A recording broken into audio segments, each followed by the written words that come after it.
We love our cars, and, we always want them to have more power. More power means a faster car that's just more fun to drive.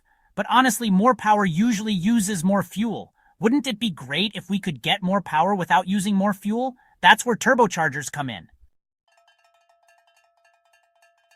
A turbocharger is like a little helper for your car's engine. It's actually a small turbine that spins really fast. Imagine a tiny fan blowing extra air into your engine. This extra air helps the engine burn more fuel and produce more power. Here's how it works. First, your car's engine burns fuel and creates exhaust gases. Then, these hot exhaust gases spin the turbine inside the turbocharger. The spinning turbine is connected to another fan-like part called a compressor. Next, the compressor sucks in fresh air and squeezes it into the engine. With more air, the engine can burn more fuel and, make more power. Turbochargers have many benefits.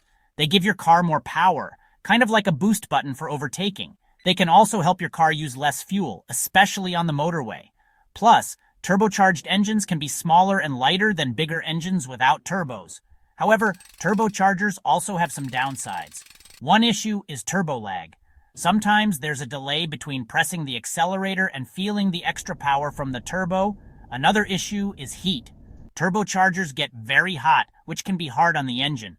Finally, turbochargers can be expensive to fix if they break down. In conclusion, turbochargers are a clever way to boost power and efficiency, but they also come with some trade-offs. It's like adding a pinch of spice to your engine. A little bit can make things much more exciting.